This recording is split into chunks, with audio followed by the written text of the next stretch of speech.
എല്ലാവർക്കും നമസ്കാരം. ഒരു പത്രവാർത്ത വായിച്ച് കേൾപ്പിക്കാം. 25 ഓഗസ്റ്റ് 13 അന്നത്തെ ദീപിക പത്രത്തിൻ്റെ. ന്യൂഡൽഹി. ഡൽഹിയിൽ തെരുവ് നായ്ക്കളെ പിടികൂടി ഷെൽട്ടർ ഹോമുകളിൽ അടയ്ക്കണമെന്ന സുപ്രീം കോടതി ഉത്തരവിനെതിരെ ലോക്സഭാ പ്രതിപക്ഷ നേതാവ് രാഹുൽ ഗാന്ധി. വിധി നടപ്പാക്കുന്നത് കാലങ്ങളായി പിന്തുടരുന്ന രീതിയിൽ നിന്നുള്ള പിന്മാറ്റമായിരിക്കുമെന്ന് രാഹുൽ സാമൂഹ്യ മാധ്യമമായ എക്സിൽ ആരോപിച്ചു. നായ്ക്കളെ തുടച്ചു നീക്കേണ്ട പ്രശ്നമായി കാണേണ്ട സാഹചര്യമില്ല. ഷെൽട്ടർ ഹോമുകൾ, വന്ധ്യംകരണം, കുത്തിവയ്പ്, കമ്മ്യൂണിറ്റി കെയർ എന്നിവ വഴി നായ്ക്കളിൽ നിന്നും തെരുവുകളെ സുരക്ഷിതമാക്കാൻ കഴിയും. അതിനവയെ തുടച്ചു നീക്കുക എന്ന ക്രൂരകൃത്യം ചെയ്യേണ്ട കാര്യമില്ല. തെരുവ് നായ്ക്കളെ പിടികൂടി മാറ്റുന്നത് ക്രൂരമാണെന്ന് രാഹുൽ പറഞ്ഞു. തിങ്കളാഴ്ച ജസ്റ്റിസുമാരായ JB പർദിവാല, R മഹാദേവൻ എന്നിവരടങ്ങിയ ബെഞ്ചിൻ്റെ ഉത്തരവിനെതിരെ മൃഗസ്നേഹികൾ ഉൾപ്പെടെ നിരവധി പേരാണ് രംഗത്ത് വന്നത്. സുപ്രീം കോടതിയുടെ ഉത്തരവ് ഡൽഹിയുടെ പരിസ്ഥിതി സന്തുലനം തെറ്റിക്കുമെന്ന് മുൻ കേന്ദ്രമന്ത്രിയും മനുഷ്യാവകാശ പ്രവർത്തകയുമായ മേനകാ ഗാന്ധി പറഞ്ഞു. സുപ്രീം കോടതി നിർദ്ദേശം അപ്രായോഗികമെന്നാണ് മൃഗാവകാശ സംഘടനകൾ ചൂണ്ടിക്കാട്ടുന്നത്. ഉത്തരവ് നടപ്പായാൽ വലിയ തോതിൽ ഭൂമിയും ചെലവും ആവശ്യമായി വരും. എല്ലാ തെരുവ് നായ്ക്കളുടെയും വന്ധ്യംകരണത്തിനുള്ള സംവിധാനങ്ങൾ പോലും നിലവിലില്ല.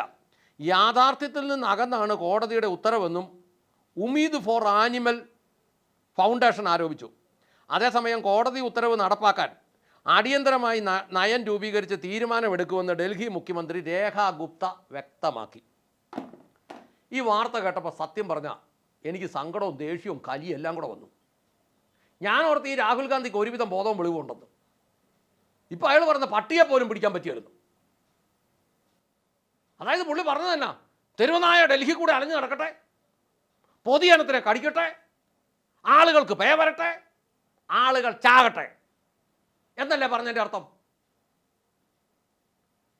ഇവരെല്ലാവേ ഇസഡ് കാറ്റഗറി സെക്യൂരിറ്റി പോകുന്നവരാ. മുന്നിലൊരു 3 വണ്ടി, പുറകിലൊരു 3 വണ്ടി, കരിമ്പൂച്ചകളുടെ അകമ്പടി, തോക്ക്, ഇതൊക്കെ കാണുമ്പോൾ തെരുവുനായ്ക്ക് വിവരമുള്ളതുകൊണ്ട് തെരുവുനായ അങ്ങോട്ട് ചെല്ലുകയല്ല.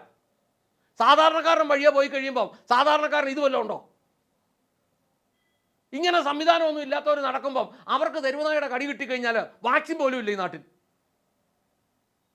അങ്ങനെ വരുമ്പോൾ കോടതി പറഞ്ഞത് മാന്യതയല്ലേ? പിന്നെ എന്തിനാ ഈ വേണ്ടാത്ത പണിക്ക് പോയത്? തന്നെയല്ല സുപ്രീം കോടതി പറഞ്ഞത് തെരുവ് നായ്ക്കളെ പിടിച്ച് ഷെൽട്ടർ ഹോമുകളിൽ അടയ്ക്കണമെന്നാണ്. ഷെൽട്ടർ ഹോമുകളിൽ അടയ്ക്കണം, വന്ധ്യംകരണം, കുത്തിവയ്പ്, കമ്മ്യൂണിറ്റി കെയർ എന്നിവയിലൂടെ തെരുവുകളെ സുരക്ഷിതമാക്കാൻ പറ്റുമെന്ന്. അപ്പോൾ എന്നാന്നാ രാഹുൽ ഗാന്ധി ഉദ്ദേശിച്ചത്? തെരുവ് നായ്ക്ക് ക്ലാസ് കൊടുക്കുമെന്നാണോ അതോ ഗ്രാമീണർക്ക് ക്ലാസ് കൊടുക്കുമെന്നാണ് ഇയാൾ ഉദ്ദേശിച്ചത്? മിക്കവാറും തെരുവ് നായ്ക്ക് ക്ലാസ് കൊടുക്കുന്നതായിരിക്കും നല്ലത്. ഗ്രാമീണർക്ക് ഇത് കടിക്കാൻ വരുമ്പോൾ ഇത് ക്ലാസ് എടുത്തുകൊണ്ടിരിക്കാൻ നേരമുണ്ടോ? ഒരു കാര്യം ചെയ്യട്ടെ, രാഹുൽ ഗാന്ധിയുടെ നേതൃത്വത്തിൽ തെരുവ് നായ്ക്കളെ എല്ലാം വിളിച്ചിട്ട് അവർക്ക് ക്ലാസ് കൊടുക്കട്ടെ എന്നതെന്നാ പറയുന്നത്. അവയെ തുടച്ചു നീക്കണമെന്ന് കോടതി പറഞ്ഞില്ല. കോടതി പറഞ്ഞ് ഇതിനെല്ലാം പിടിച്ചോണ്ട് പോകണമെന്ന് പറഞ്ഞേ. സുപ്രീം കോടതിയുടെ ഉത്തരവ് ഡൽഹിയിലെ പരിസ്ഥിതി സന്തുലനം തെറ്റിക്കുമെന്ന് മേനകാ ഗാന്ധി, അടുത്ത ആള്. അപ്പം ഞാൻ ഓർക്കുമായിരുന്നു, ഈ തെരുവുനായ മൂലമാണോ ഡൽഹി പരിസ്ഥിതി നേരെ നിൽക്കുന്നത്? അപ്പോൾ ഈ തെരുവുനായ കാർബൺ ഡൈ ഓക്സൈഡ് ശ്വസിച്ചിട്ട് ഓക്സിജൻ വെളിയിലോട്ട് വിടുന്ന സാധനമാണോ? അപ്പോൾ ഡൽഹിയിലെ പരിസ്ഥിതി തുലനം ചെയ്ത് നിർത്തിയേക്കുന്ന തെരുവുനായാണോ? ഇതെങ്ങോട്ടാണ് നമ്മുടെ നേതാക്കന്മാരുടെ എല്ലാം തലമണ്ട പോകുന്നത്?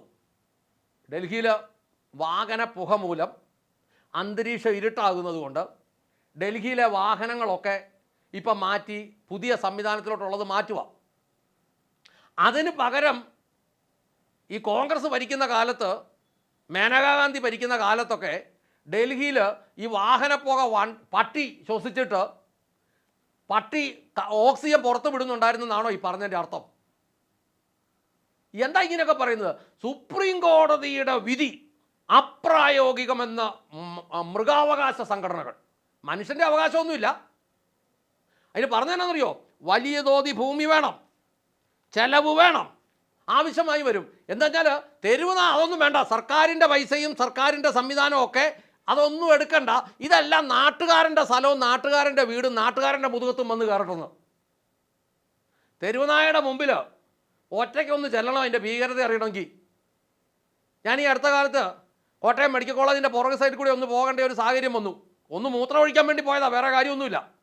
അങ്ങോട്ട് പോകുമ്പം വലിയ വില്ലന്മാർ, ക്രൂരന്മാർ, കാടിച്ച് പറിച്ച് മൊത്തം വിണ്ടു കീറി നിൽക്കുന്ന കൂട്ട് ഒരു 10-20 എണ്ണം ഇങ്ങോട്ട് വന്നു. അങ്ങനത്തെ ഒരു സാഹചര്യത്തിലോട്ട് രാഹുൽ ഗാന്ധി പോകേണ്ടി വന്ന ഈ അമ്മാച്ചന്മാരെ കാക്കണമെന്നൊന്നും ഇയാൾ പറയല. കടിച്ച് പേ പിടിച്ചൊരു കൊച്ചു മരിക്കാൻ കിടക്കുന്ന വീഡിയോ എൻ്റെ ഫോണിലുണ്ട്. പക്ഷേ ഇട്ട് കഴിഞ്ഞാൽ യൂട്യൂബുകാർ അത് പ്രൊമോട്ട് ചെയ്യാത്തതുകൊണ്ട് ഇടാത്തത്. അല്ല അത് ഇട്ട് കാണിക്കായിരുന്നു ഇതിൻ്റെ ബുദ്ധിമുട്ടുണ്ടെന്ന്. എല്ലാ തെരുവുനായികളുടെയും വന്ധ്യംകരണത്തിനുള്ള സംവിധാനമില്ല. അതെങ്ങനെയാണ്? നല്ലൊരു ശതമാനം ആൾക്കാർ പരമദരിദ്രരായിട്ട് കിടക്കുന്ന രാജ്യമാണ്. പല ആദിവാസി ഗ്രാമങ്ങളിൽ ഉടുക്കാൻ തുണി പോലും ഇല്ല, കഴിക്കാൻ ഭക്ഷണം പോലും ഇല്ലാത്ത പട്ടിക്ക് ഓപ്പറേഷൻ ചെയ്യാൻ പോകുന്നത്, പട്ടിയുടെ വേറ് നിർത്താൻ പോകുന്നത്. ഇങ്ങനെയുള്ളവനൊക്കെ നേതാവായിട്ടിരിക്കുന്ന രാജ്യത്ത് എങ്ങനെ ഒരു ഗുണമുണ്ടാകും? എങ്ങനെ പിന്നെ ഈ പറയുന്ന പേരുകൾ, ഈ ഇതുകൂട്ട് ഇരട്ടപ്പേരുകൾ നാട്ടുകാർ വിളിക്കാതിരിക്കും? സത്യത്തിൽ ഇവരൊക്കെ ആരുടെ ഭാഗത്താണ്? ഈ രാഹുൽ ഗാന്ധിയൊക്കെ മനുഷ്യൻ്റെ ഭാഗത്താണോ പട്ടിയുടെ ഭാഗത്താണോ? ഞാൻ ഓർത്തോണ്ടിരുന്ന ഇയാളൊരു മനുഷ്യൻ, അയാൾക്ക് ഒരു മനുഷ്യപ്പറ്റുള്ളവനാണെന്ന് ഓർത്തെ. ഈ കേരള ഹൈക്കോടതി നേരത്തെ പറഞ്ഞു ഇതൊരു കാര്യം ചെയ്യാം, കുറേ തെരുവ് നായ്ക്കളെ അങ്ങോട്ട് തരാം, വീട്ടോട്ട് കൊണ്ടുപോകളാൻ. ആ മൃഗസ്നേഹിക്ക് ആർക്കും വീട്ടിൽ വേണ്ട, അവന്മാർ കൊണ്ടുപോവുകയില്ല. എന്നാ കാരണം എന്ന് ചോദിച്ചാൽ ഇതിനെല്ലാം വീട്ടിലോട്ട് കൊണ്ടുപോയി കഴിഞ്ഞാൽ വാക്സിൻ വിൽക്കാൻ പറ്റിയല്ല. ഇതിലൂടെ അഴിഞ്ഞ് നടന്ന്, ഇത് ഭക്ഷണവും ഇല്ലാതെ തെണ്ടി നടന്ന്, ഇതിനെ പട്ടിയെല്ലാം കൂടെ കടിച്ച്, ഇതിനെല്ലാം കൂടെ പേ പിടിച്ച് നശിച്ച് നാറാണക്കല്ലെടുത്ത് നാട്ടുകാരൻ്റെ മുഖത്തോട്ട് ഉരുണ്ട് കയറി അവനെയും കടിച്ചെങ്കിൽ മാത്രമേ ഈ വാക്സിൻ വിൽക്കാൻ പറ്റുള്ളൂ. ഈ വാക്സിൻ്റെ വീതം നല്ലൊരു ശതമാനം ഇവന്മാരെല്ലാം മേടിക്കുന്നുണ്ട്. ഇതിൻ്റെ വീതം മേടിക്കുന്നുണ്ട് ഇവന്മാർക്കെല്ലാം പട്ടിക്ക് അനുകൂലമായിട്ട് പറയുന്നത്. മനുഷ്യന് അനുകൂലമായിട്ട് പറയേണ്ടവൻ ഈ പട്ടിക്ക് അനുകൂലമായിട്ട് പറയുന്നുണ്ടെങ്കിൽ അവനെല്ലാം ഇതിന് വീതം മേടിക്കുന്നുണ്ട്. ശരിക്കും പറഞ്ഞാൽ ഒരു വാക്ക് കയറ്റി പറയാൻ ഞാൻ ആഗ്രഹിക്കുന്നു. ഒരു വെടിയുണ്ടേ തീരുന്ന പ്രശ്നമുള്ളൂ ഒരു പട്ടി. കിറ്റാച്ചിയോ JCB വിളിച്ചുകൊണ്ട് വന്ന് കുഴി കുത്തിയിട്ട് ഇപ്പുറം അങ്ങോട്ട് കൊണ്ടുവന്ന 100 കണക്കിന് എണ്ണത്തിനെ അങ്ങോട്ട് കൂട്ടിയിട്ട് മൂടിക്കളഞ്ഞാൽ ഈ പ്രശ്നം തീരും. അത് ചെയ്യാൻ ഗവൺമെൻറ്റുകൾക്ക് ആർജവം ഉണ്ടാകണം. ആടിനെ കൊന്നാൽ കുഴപ്പമില്ല, കോഴിയെ കൊന്നാൽ കുഴപ്പമില്ല, പോത്തിനെ കൊന്നാൽ കുഴപ്പമില്ല, ഇറച്ചിക്ക് വേണ്ടി കൊല്ലുന്നതിന് ഒന്നിനും കുഴപ്പമില്ലെങ്കിൽ, ഇത് തന്നെയല്ല നാഗാലാൻഡിൽ തിന്നാനും പട്ടിയെ കൊല്ലുന്നുണ്ട്, അതിനും കുഴപ്പമില്ല. അപ്പോൾ അതിനൊന്നും കുഴപ്പമില്ലെങ്കിൽ ഈ മനുഷ്യൻ്റെ മുതുകത്ത് കയറുന്ന തെരുവ് നായ്ക്ക് വേണ്ടി ഇവന്മാരൊക്കെ ഇറങ്ങുന്നെങ്കിൽ, ഞാൻ പ്രേക്ഷകരോട് പറയട്ടെ, ഇതൊക്കെയാണ് ഇവരുടെയൊക്കെ യഥാർത്ഥ ഉള്ളിലിരിപ്പ്. ഇതൊക്കെ ജോർജ് സോറസ് പോലെയുള്ള വിദേശികളുടെ ലക്ഷ്യങ്ങളാണ്.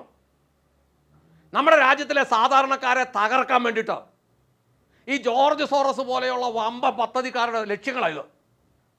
ആ ലക്ഷ്യങ്ങൾ ഇവരിവിടെ നടപ്പാക്കുക. ഇതാണ് നമ്മുടെ ആളുകൾ ഇതുപോലെ കിടന്ന് പെടാപ്പാട് പെടുന്നത്. ഇതിനെയൊക്കെ ഉന്മൂലനം ചെയ്ത് കളയണം. ഞാൻ ഈ തെരുവുനായുടെ കാര്യമാണ് പറയുന്നത്. ഉന്മൂലനം ചെയ്ത് കളയണം. ഇതൊരാവശ്യമല്ല. അല്ലെങ്കിൽ ഇനി മൃഗസ്നേഹികൾ ഇതിൻ്റെ പേര് കേസിന് പോകുന്നവൻ്റെ വീട്ടിലോട്ട് 10-25 എണ്ണത്തിനെ കൊണ്ടുവിടണം. കടി അവനിട്ട് കിട്ടട്ടെ. കിട്ടിയിട്ട് അവൻ ഈ വാക്സിൻ പോലും ഇല്ലാത്തടത്ത് അവൻ പോയി കിടക്കട്ടെ.